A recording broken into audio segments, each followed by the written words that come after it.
মাহমুদ গজনবীর একটা খাদেম ছিল। এই খাদেমের নাম ছিল আয়াজ।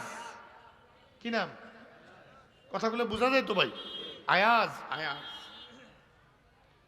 চেহারা শুরুত একেবারে কালো, কিম্বুত কিমা কাল, দেখতে খুব অসুন্দর, একদম গরিব ঘরের ছেলে। কিন্তু সব সময় সুলতান তাকে সঙ্গে সঙ্গে রাখে, যেখানেই যায় সাথে রাখে। হ্যাঁ, আশেপাশে থাকা বড় বড় মন্ত্রীরা, উজিররা ভিতরে ভিতরে অসন্তুষ্ট। সুলতান মাহমুদের মতো মানুষ এরকম নিম্ন শ্রেণীর একটা লোককে নিয়ে ঘুরে। তো তারা পিছনে লাগছে, যেমনি হোক তাকে বাদশার চোখে ছোট করতে হবে, চোর বাটপার প্রমাণ করতে হবে, তাহলে তাকে বাদশা বের করে দিবে।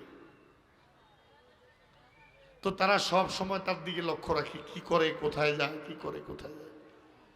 দেখে যে প্রত্যেক দিন সকালবেলা নিজের রুমটার ভিতরে ঢুকে একটা সিন্দুক খোলে,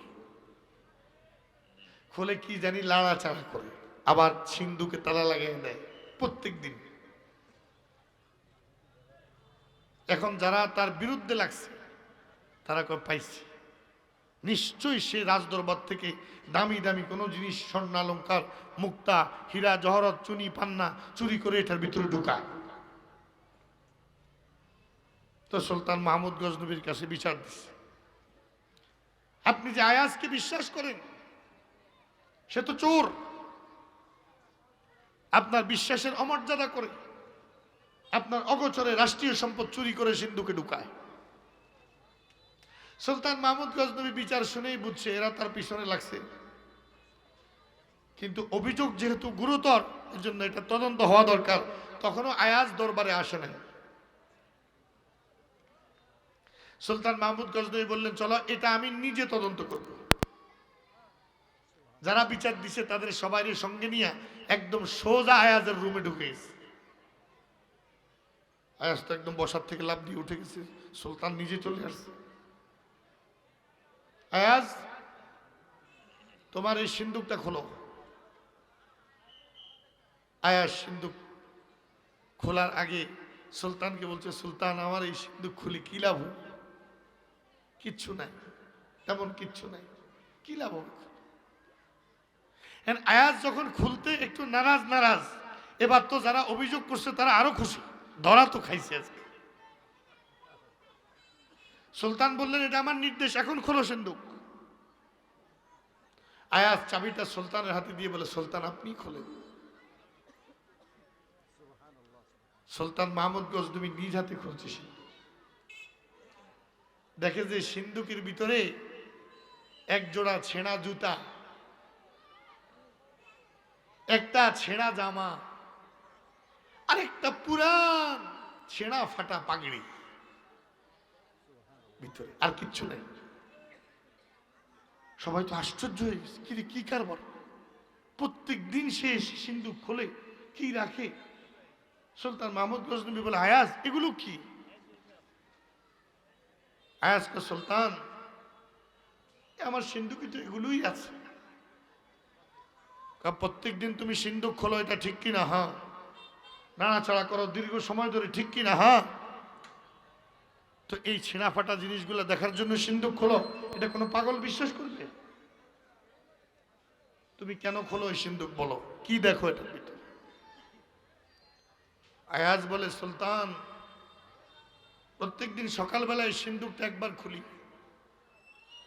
আর ছেঁড়া জুতা জোড়ার দিকে তাকাই, ছেঁড়া জামাটা হাত দিয়ে ধরি, ছেঁড়া পাগড়িটা হাত দিয়ে স্পর্শ করি, আর আমি আমাকে বলতে থাকি, আয়াজ তুই তো এই ছেঁড়া জুতার মালিক ছিলি, তুই তো এই ফাটা জামার মালিক ছিলি, তোর তো এই ছেঁড়া পাগড়ি ছিল, দুনিয়াতে তোর কোনো মর্যাদা ছিল না। সুলতান তার মহানুভবতার কারণে তোকে আজকে এই মর্যাদার মধ্যে এনেছে। খবরদার তুই তোর অতীত কখনো ভুলিস না, তুই তোর অতীত কখনো ভুলিস না। আমি প্রত্যেক দিনই সিন্দুক খুলে আমি আমার অতীতের কথা স্মরণ করি, যাতে বর্তমান পদ পায়া আমার অহংকার না আসে, বর্তমান ক্ষমতার কারণে আমার দাম্ভিকতা না আসে, বর্তমান বাদশার কাছে থাকার কারণে আমার ভিতরে অন্যরকম অনুভূতি না হয়। এজন্য প্রত্যেক দিন একবার সিন্দুকটা খুলি আর আমি আমার অতীত স্মরণ করি। সুলতান মাহমুদ গজনবী চোখের পানি ছেড়ে দিয়েছে। আমার ভাইরা, যে লোকগুলো আজকে দেশের এমপি, দেশের মন্ত্রী, দেশের বড় বড় পদে সরকারি বিসিএস দিয়ে সরকারি চাকরি করে, গভর্নমেন্ট জব করে, এদের পিছনে যে লক্ষ লক্ষ কোটি কোটি টাকা খরচ করে গ্রাজুয়েট বানাইছে রাষ্ট্র, ঢাকা বিশ্ববিদ্যালয়, চট্টগ্রাম বিশ্ববিদ্যালয়, রাজশাহী বিশ্ববিদ্যালয় পড়েছে, ওই বিশ্ববিদ্যালয়ের যে টাকাগুলো এদের পিছনে খরচ হয়েছে সব এই দেশের রিক্সাওয়ালা, কুলি, মেথর, মজুর, দিন মজুর, সাধারণ মানুষের ট্যাক্সের পয়সা। আপনারা আমারে প্রশ্ন করবেন, দিন মজুর, কুলি, মেথরে আবার ট্যাক্স দেয় কই? ট্যাক্স তো ধনীরা দেয়। আপনার খবর নাই, আপনি যে এক কাপ চা খাইছেন, এই এক কাপ চায়ের ভিতরে চা পাতা আছে, চিনি আছে, আরে কথা বলেন না।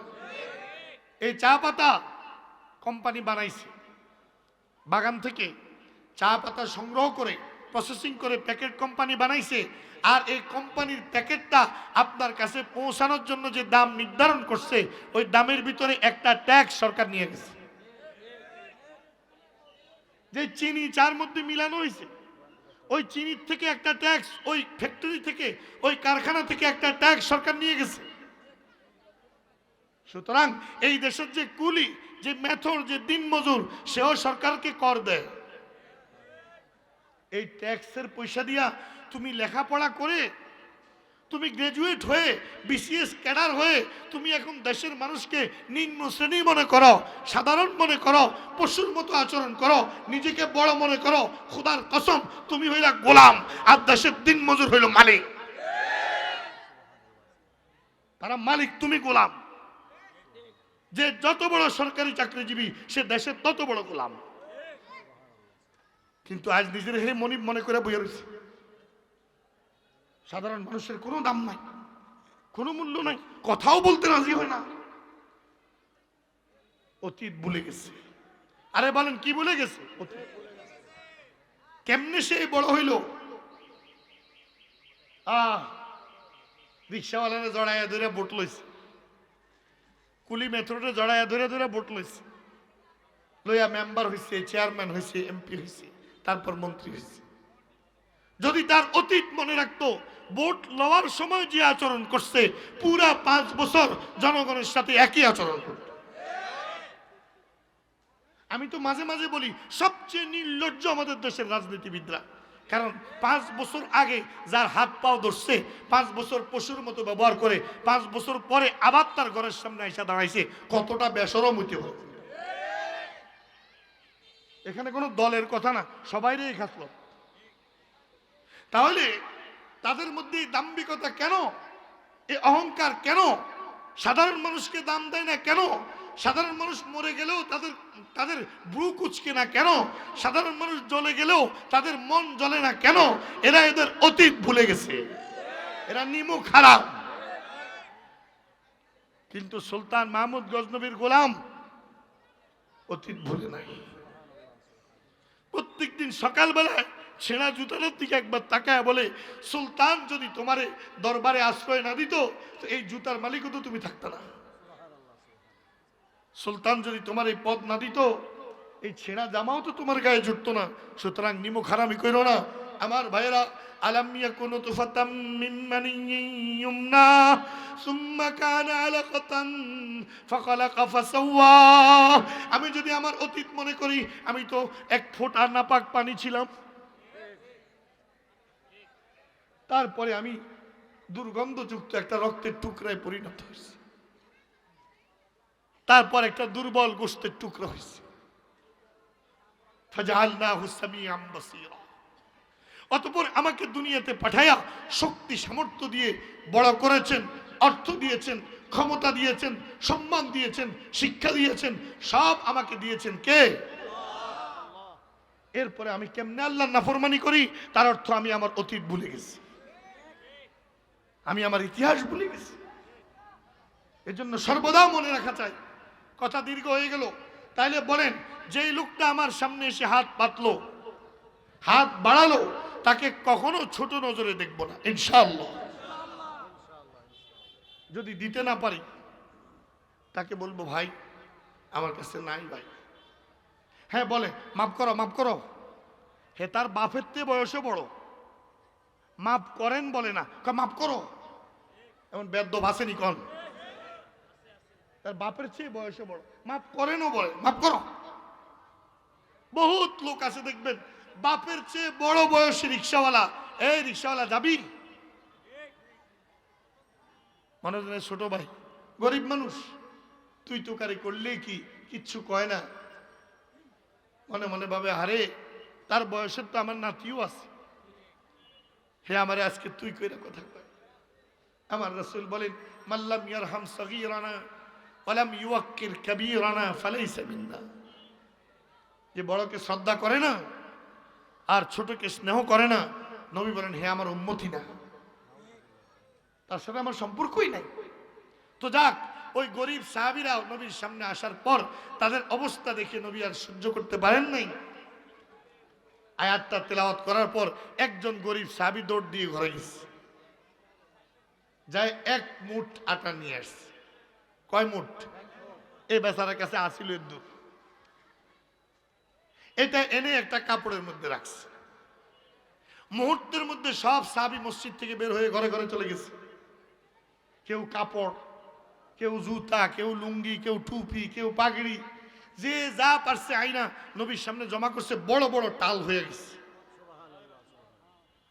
ফাসুররিয়া ওয়াজহু রাসূলিল্লাহি সাল্লাল্লাহু আলাইহি ওয়াসাল্লাম ওয়া কানা রাসূলুল্লাহি সাল্লাল্লাহু আলাইহি ওয়াসাল্লাম ইযা সুররিয়া ইস্তানারা ওয়াজহুহু কান্নাহু কিতাতুম মিনাল কামার। আমার পেয়ারা নবী যখন আনন্দিত হতেন, চেহারা এমন জলমল জলমল করত, নবীর চেহারাকে একটা চাঁদের টুকরা মনে হইত। আল্লাহর হাবিব সাহাবীদের এই অবস্থা দেখে প্রথম যে সাহাবী এক মুঠ আটা নিয়ে আসছেন, নবী তার দিকে আঙ্গুল উঠিয়ে ইশারা করে বলেন, তোমরা সবাই মিলে যা দান করলা, এই এক মুঠ আটাওয়ালাকে আল্লাহ তার চেয়ে বেশি সওয়াব দিছে, কেননা আগে আনছি। বলেন না কেননা কি? মসজিদে প্রথম কাতারে যে আগে গেছে সে আল্লাহর সবচেয়ে বেশি রহমত পাইছে। জিহাদের ময়দানে সবার আগে যে সে সবচেয়ে বেশি রহমত পাইছে। কোরআনের মাহফিলে যে আগে সে আল্লাহর সবচেয়ে প্রিয়। সুবহানাল্লাহ। তা আল্লাহ যে আমাদেরকে আনলেন, আরো একবার বলি আলহামদুলিল্লাহ। সময় কম, আমি আপনাদের সামনে কোরআনে কারীমের সূরা মুহাম্মদের ৭ নম্বর আয়াতটি পড়েছি। অল্প কয়টা মিনিট কথা বলবো, গভীর মনোযোগ দিয়ে আয়াতটার দিকে একটু খেয়াল করেন।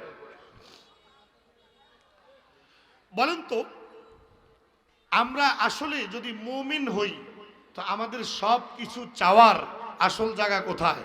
আল্লাহ। বলেন কোথায়? ওটা আমাদের চাওয়া পাওয়ার কেন্দ্রবিন্দু। কারণ আমাদের দুঃখ অনেক সময় আমাদের মা বাবা বুঝে না, আমার কষ্ট অনেক সময় আমার স্ত্রীও বুঝে না, আমার ভিতরের হালাত আমার সন্তানও বুঝে না, কিন্তু বুঝে কে? আমি রাতের অন্ধকারে কোন জায়গায় গিয়া বিপদে পড়লাম দেখে কে? সারা পৃথিবীর কেউ দেখে না, সেটাও দেখেন কে? পুরা এলাকার ভিতরে কোন জায়গায় কোন লোক আমার বিরুদ্ধে কার ঘরে বসে কি কথা বলে, কে কোন ষড়যন্ত্র করে, কে ক্ষতি করার কোন নকশা আঁকে, সবকিছুর খবর রাখেন কে? তাইলে বলেন, আমার সমস্ত সমস্যার সমাধান হবে কার কাছে বললে? আমার জীবনের সবকিছু পাওয়া যাবে কার কাছে চাইলে? বলেন, একজন লোকের ক্যান্সার হয়েছে, আল্লাহ আমাদের সবাইকে মাফ করে, ক্যান্সার 3rd স্টেজ পার হয়ে গেছে। পৃথিবীর বড় বড় ডাক্তাররা বলে দিছে সরি, কিচ্ছু করার নেই, এখন আর কোনো আশা নাই, এখন আর কোনো হসপিটালের প্রতি কোনো আশা নাই, কোনো ডাক্তারের কাছে আর কোনো আশা নাই। ডাক্তাররা তো বাদই দিয়ে দিছে, মানায় করে দিছে, কয়েক ঘন্টা সময় হাতে আছে বলে দিছে। এই অসম্ভব সময়ও সুস্থতা দেওয়ার ক্ষমতা আছে কার? হযরত আইয়ুবের সব বসে গেছে, সব গলে গেছে শরীরের। দুনিয়ার সব ডাক্তার আইয়ুবকে সমাজ থেকে বের করে দিছে, জঙ্গলে পড়ে রয়েছে আইয়ুব। একদিন যখন জিহ্বার মধ্যে পোকায় কামড় দিছে, আইয়ুব কয় রব্বুল আলামিন, এতদিন তো আমার খানা ছিল তোমার জিকির, আমার পানি ছিল তোমার জিকির, আমার বেঁচে থাকার অবলম্বন ছিল তোমার জিকির। আজকে তো জিহ্বায় পোকায় কামড়ানো শুরু করছে, তোমার জিকির তো বন্ধ হবে, বাঁচবো কি নিয়ে? রব্বি আন্নী মাসানিয়াদ দুররু ওয়া আনতা আরহামুর রাহিমিন। আল্লাহ আমি বিপদে পড়ছি, তুমি তো আরহামুর রাহিমিন। আল্লাহ আইয়ুব তোমার পরীক্ষা পুরো হয়েছে, উরকুত বিরিজলিক, তোমার পাও দিয়ে একটু হালকা হালকা আগায়া সামনে যাও। এই যে পানির ঝর্ণা প্রবাহিত, এখানে কাইথুই একবার পড়ো। হযরত আইয়ুব গোড় দিয়া পানির মধ্যে পড়ছেন, টুপ করে পানির নিচে ডুবে গেছেন। নিচের থেকে যখন ভেসে উঠছে, ও আতাইনাহু আহলাহু ওয়া মিসলাহুম মাহুম, রব্বুল আলামিন বলেন আমি আইয়ুবের যা কিছু ছিল তা তো ফিরাইয়া দিছি, দ্বিগুণ বানায়া দিছি। সৌন্দর্যটাও দ্বিগুণ হয়েছে। তাহলে দুনিয়ার সব ডাক্তার বলছে আইয়ুবের চিকিৎসা অসম্ভব, কিন্তু সম্ভব কার কাছে? তাহলে চাইবো কার কাছে? এখন আল্লাহর কাছে তো আমরা চাই, বহু কিছু জীবনভর চাইছি কিন্তু পাই না। অনেকে আছে হুজুর ফোলা চাইলাম আল্লাহর কাছে কতটা বছর, খালি মাইয়া হয় মাইয়া, শেষ পর্যন্ত বউ ছাইড়াই দিস, এরকম লোক আসেনিও। আচ্ছা কনসাই মাইয়া যে হয়েছে এটা কি হুদা বেডির দোষ? সবাই জোরে কন। জীববিজ্ঞানের একটা থিওরি আছে, পুরুষের বীর্যের মধ্যে, শুক্রকীটের মধ্যে দুইটা জিনিস থাকে, একটা এক্স একটা ওয়াই। আর মহিলার শুক্রকীটের মধ্যে শুধু এক্স থাকে। তো পুরুষের এক্স মহিলার এক্সের লগে যদি মিলে তো বিজ্ঞান বলে মেয়ে হয়, আর পুরুষের ওয়াই মহিলার এক্সের লগে যদি মিলে তাহলে ছেলে হয়। এটা বিজ্ঞানের কথা। আমি কোরআন হাদিসের কথা বলছি না, বিজ্ঞানের কথা বলছি। তাইলে এখন বলেন সারা দুনিয়ার সব মহিলার কাছে ওয়াই আছে না শুধু এক্স? আরে ভাই একটু কথা কন না, ওয়াই কার কাছে? বলেন ওয়াই কার কাছে? তাহলে ফোলাটা যে হইল না, মহিলা না বেটারে জুতা দিয়ে বাইডান দরকার। কিরে তুই ওয়াই দিলি না কেন? ওয়াই তোমার কাছে, তুমি ওয়াই দিলে না কেন? মহিলা না উল্টা পুরুষকে বিড়ানো দরকার, পুরুষ কেমনে মহিলার বিড়া? তাহলে মেয়ে হওয়ার ব্যাপারে মহিলার কোনো দায় নাই, কোনো দায়িত্ব নাই। আসল কথা হইল স্বামীরও দায়িত্ব নাই, কোনো দায় নাই, স্ত্রীরও দায় নাই। আসল বিষয় হইল ফয়সালাকারী কে? তুমি মনে করো ফোলা হইলে ভালো হইব, আল্লাহ জানে ফোলার কোনি তোমার কপালে আছে। এখন একমাত্র ফোলা বাবার দরিয়া যখন কন্যায়, বাবাকে খোদা এটা না দিয়ে যদি একটা কুত্তার বাচ্চা দিতা, খোদা এটা যদি না দিতে আমারে। এই জন্য আল্লাহ বলেন আবাউকুম ওয়া আবনাউকুম লা তাদরুনা আইয়ুহুম আকরাবু লাকুম নাফা। আল্লাহ বলেন তোমার ছেলে ভালো হবে না মেয়ে ভালো হবে, কোনটা উপকারী হবে কোনটা ক্ষতিকর হবে তুমি জানো না, জানে কে? এই জন্য আমার নবী মেয়ের বাপ, ছেলে সব ছোট্টকালে শেষ, সব আছে মেয়ে। সুতরাং মেয়ের বাপ হওয়া সৌভাগ্যবান হওয়া। সুবহানাল্লাহ। যাই হোক, আমরা এরকম বহুত কিছু চাই কিন্তু পাই না। আল্লাহর কাছে কত খুশি, আল্লাহ আমার ব্যবসা প্রতিষ্ঠানটা একটু বড় করে দাও, এটা খালি ছোটই হয়, বড় হয় না। আল্লাহ আমার খেতে ফসল ভালো দাও, বেশি হয় না।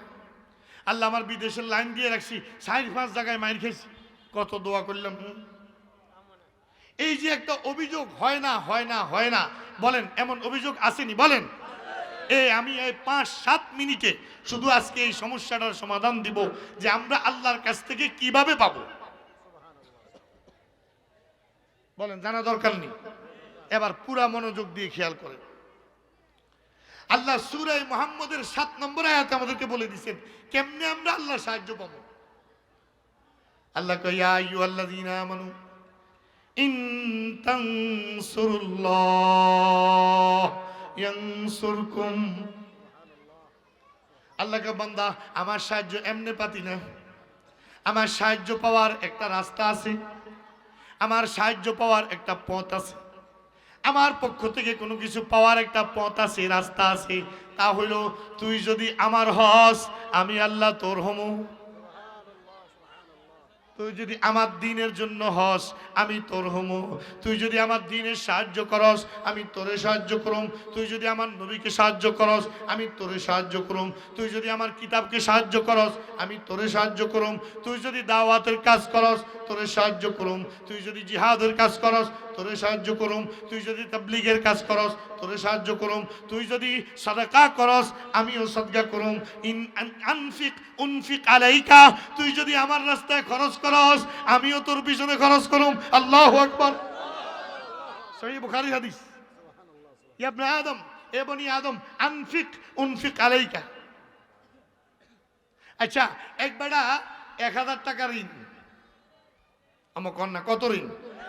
না না, 900 টাকা ঋণ, 900 দিরহাম, 900 দিরহাম। তো আসছে হযরত সুফিয়ান সাউরীর কাছে, হুজুর আমার ঋণটা শোধ হয় না, আমারে কোনো একটা রাস্তা দেখান। হুজুর কয়, তোমার কাছে আছে কত? কয়, আমার কাছে আছে 100 টাকা। কয়, এইটা আল্লাহর রাস্তা, সদকা করে দাও। এবারে কয়, হুজুর আপনার যে মাথা খারাপ, এটা আপনার বাড়িতে জানেননি। আমার দরকার আরো 800 টাকা, যা 100 টাকা জমাইছি, 100 দিরহাম, এটাও আপনি সদকা করে দিতে বলতেছেন। আরে মিয়া, করো না মিয়া, আমার কথা রাখো না। তো এবার 100 টাকা সদকা করে দিস। সদকা কইরা কয়, হুজুর কাছে না আইনে ভালো আছে। আয়া যা আসিল তাও গেছে। যাইতেছে যাইতেছে যাইতেছে যাইতেছে, হঠাৎ করে একটা লোক রাস্তায় তারা জিজ্ঞেস করে, ভাই আপনার মন খারাপ কেন? কাও এমনি। না, কিল্লে কেমন খারাপ? যে আমি আমার কিছু ঋণ আছে, এটা শোধ করতে পারি না। চলেন এই ব্যাগটা আপনি নেন, এখানে কিছু টাকা আছে, আমি আল্লাহর কোনো বিপদগ্রস্ত কোনো বান্দাকে তালাশ করতেছিলাম দেওয়ার জন্য, এটা নেন, আপনার ঋণ শোধ করেন। দেখে যে 1000 টাকা। কত টাকা? হেতার ঋণ কত? 900। ঋণ কত? আরে 100 টাকা রয়েছে, 100 দিরহাম রয়েছে। খুশি হইয়া সুফিয়ান সাউরীর কাছে এক, হুজুর এটা কি করলেন? আমার তো ঋণ শোধ হয়ে গেছে। কেমনে করলেন? হযরত সুফিয়ান সাউরী কয়, তুমি যখন আমার কাছে আসতেছিলে না, একটু আগে আমি ছাত্রদেরকে হাদিস পড়াইতেছিলাম।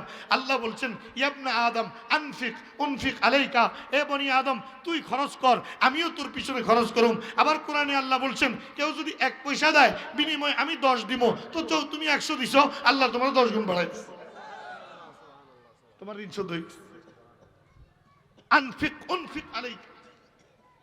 আল্লাহ বলেন, ইরহাম তুরহাম। আল্লাহ নবী বলেন, ইরহাম তুরহাম। তুমি যদি আল্লাহর রহমত চাও, তো আরেকজনের উপর রহম করো। তুমি যদি আল্লাহর সাহায্য চাও, তো অন্যকে সাহায্য করো। তুমি যদি আল্লাহর পক্ষ থেকে বিজয় চাও, তাহলে অন্যকে মদদ করো। তুমি যদি আল্লাহর পক্ষ থেকে ইজ্জত চাও, তো অন্যকে ইজ্জত করো। তুমি যদি আল্লাহর পক্ষ থেকে রিজিক চাও, তো অন্যের রিজিকের ব্যাপারে মদদ করো। তুমি যেমন করবা, আমি আল্লাহ আমার পছন্দ মতো তেমন দিব। সুবহানাল্লাহ। তাইলে হিসাব পরিষ্কার। আল্লাহর সাহায্য পেতে হলে আল্লাহর দ্বীনের সাহায্য করতে হবে। আমার সাথে সাথে জবানে জবানে বলেন, আল্লাহর সাহায্য পেতে হলে, জোরে কোন, আল্লাহর সাহায্য পেতে হলে দ্বীনকে সাহায্য করতে হবে। আমি আপনাদেরকে শুধু একটা কথাই বলি, বর্তমান পৃথিবীতে মজলুম মুসলমানদের সবচেয়ে বেশি প্রয়োজন আল্লাহর সাহায্য। ঠিক নি ভাই? খাস করে ফিলিস্তিনে সবচেয়ে বেশি প্রয়োজন আল্লাহর মদদের। কারণ একদিকে ছোট্ট ফিলিস্তিনের ছোট্ট একটা অংশ গাজার অল্প কিছু দুর্বল মানুষ, আর আরেকদিকে পুরা দুনিয়া। ইন্ডিয়া কয় আমরাও তো লগে,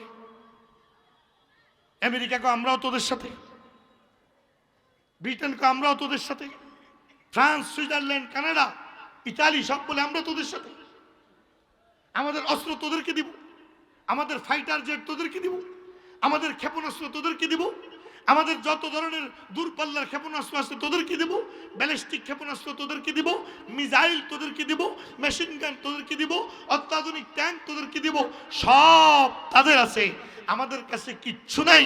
আমাদের একটাই পথ, যদি আল্লাহ সাহায্য করে। আর আল্লাহর সাহায্যের জন্য শর্ত হলো আপনি আল্লাহর দ্বীনের সাহায্য করা। তো তারা তো আল্লাহর দ্বীনের সাহায্য করার জন্য ময়দানে নেমেছে, বলেন না আলহামদুলিল্লাহ। আসতে আসতে রাস্তায় খবর শুনতেছিলাম, সালমান হাইদি, এর নাম সালমান হাইদি, যুক্তরাষ্ট্রের ট্যাঙ্ক, আরে ইসরায়েলের ট্যাঙ্ক নিয়ন্ত্রণের যে ব্যাটালিয়ন, এই ব্যাটালিয়নের কমান্ডার, সে দাম্ভিকতার সাথে বলছে গাজার প্রত্যেকটা মানুষের কবর হবে গাজায়, ফিলিস্তিনের প্রত্যেক মানুষের কবর হবে গাজায়।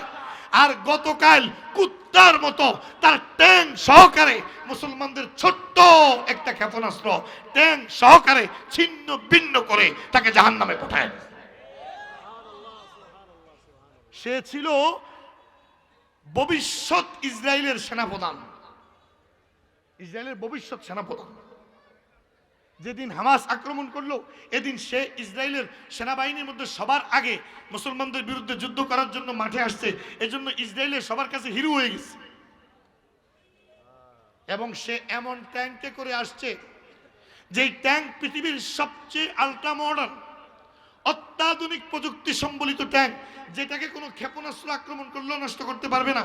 এমনকি যদি পারমাণবিক বোমার আক্রমণ করে, তারপরে ওই ট্যাঙ্কের ভিতরে সুরক্ষিত থাকতে পারবে এমন ট্যাঙ্ক ইসরায়েল, যেটা নিয়ে সারা পৃথিবীব্যাপী গর্ব করত, অহংকার করত। কিন্তু আল্লাহ বলেন, আমার দিনকে সাহায্য করবা, আমি তোমার সাহায্য করুম। ছোট্ট একটা অস্ত্র মারছে, আর অত্যাধুনিক ট্যাঙ্ক তছনছ হয়ে গেছে ভেঙে। ওয়াদা কার? জোরে কোন কার? তাহলে আল্লাহ আমাকে তখন সাহায্য করবে যখন আমি আল্লাহর দ্বীনকে সাহায্য করব। যখন আমি আল্লাহর দ্বীনের জন্য নামবো, তখন আল্লাহ এক একজন মানুষের শরীরে লাখো মানুষের শক্তি দিয়ে দিতে পারে।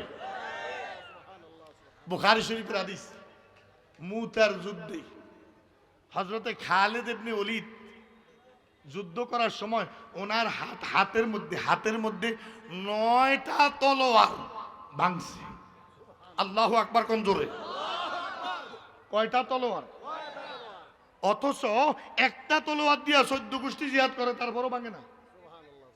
হযরত জুবাইর ইবনুল আওয়াম রাদিয়াল্লাহু তাআলা ওনার তলোয়ার দিয়া উনি জীবনভর যুদ্ধ করছে। ওনার মৃত্যুর পর ওনার ছেলে আব্দুল্লাহ ইবনে জুবাইর এটা দিয়া যুদ্ধ করছে। আব্দুল্লাহ ইবনে জুবাইরের মৃত্যুর পর ওনার আরেক ছেলে ওরওয়া এটা দিয়া যুদ্ধ করছে। ওরওয়ার মৃত্যুর পর ওনার নাতি হিশাম এটা দিয়া যুদ্ধ করছে। এখনো তুরস্কের জাদুঘরে ওই তরবারি সংরক্ষিত আছে, ভাঙে নাই। আর হযরতে খালিদের হাতে তরবারি ভাঙছে কয়টা?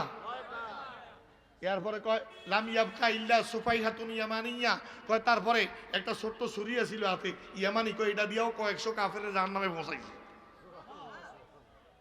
তো খালিদ ইবনে ওলীদ একজন জিগায়, খালিদ এটাও কি সম্ভব? মানুষের শরীরে এই শক্তি কিভাবে হয়? 9 তলোয়ার ভাঙছো তুমি, কেমনে সম্ভব হয়? ভাঙতে ভাঙতে কাফেরদেরকে হত্যা করতে করতে কাটতে কাটতে তরবারি রক্তের সাথে তরবারির বাট খালেদের হাতের লগে লাগিয়া গেছে। 3 ঘন্টা পানি চুবাইয়া রেখা তারপর তলোয়ার খুলছে হাতে। এই শক্তি, বলেন এটা কি সাধারণ কোনো মানুষের শরীরে এমন শক্তি আসা সম্ভব? আরে ভাই বলেন না, যত শক্তিশালী হোক 15 মিনিট 20 মিনিট আধা ঘন্টা 2 ঘন্টা 5 ঘন্টা যদি লাগাতার হাতকে ঘুরাইতে থাকে, কি বলেন কবজি বন্ধ হয়ে যাবে, শরীর নিঃশেষ হয়ে যাবে, এরকম হবে না? কিন্তু খালেদের কেন হইল না? খালিদ ইবনে ওয়ালিদ কেমনে বিজয়ী হলো?